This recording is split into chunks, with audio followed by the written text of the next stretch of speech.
This is Andy Waldrop. Ron Parker is not a native Texan, but he got here as quick as he could, and when he did, made a significant impact on the broadcasting landscape in more than one market and more than one time. Many remember KKBQ's epic run as the leading top 40 station in Houston. Ron handled programming duties and commanded an air shift on the Gannett-owned powerhouse millions knew as 93Q. After his first go-round in Houston, the Dallas-based Satellite Music Network sought his expertise, and soon his good work was heard on hundreds of stations around the nation on the ABC-owned Hot AC format. After that, it was back to Space City, where Ron pulled double duty as program director and morning personality on KLDE and oversaw the rebranding of the signal to the updated K-Hits.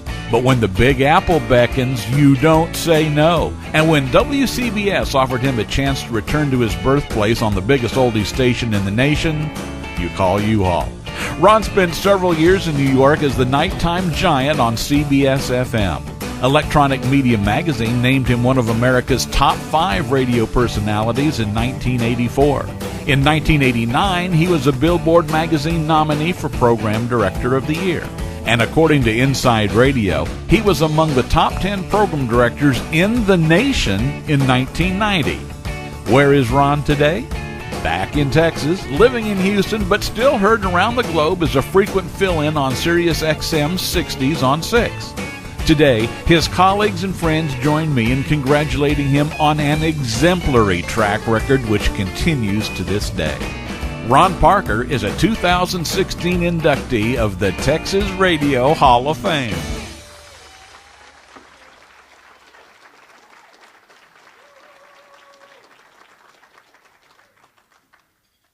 Thank you very much. What an honor it is to be here today in the Dallas-Fort Worth area.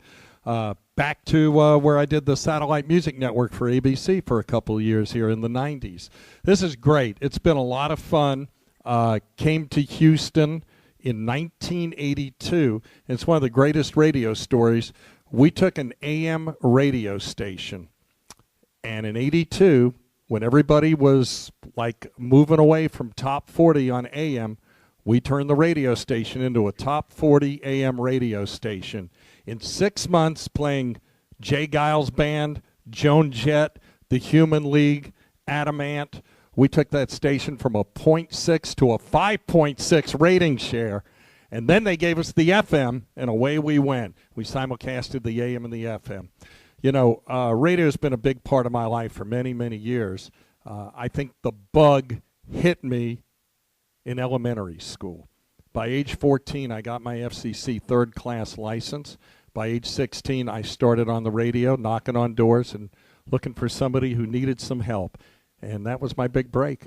I finally even remember my very first song I played on the radio. Can you remember the first song you played on the radio? Midnight Confessions, The Grassroots.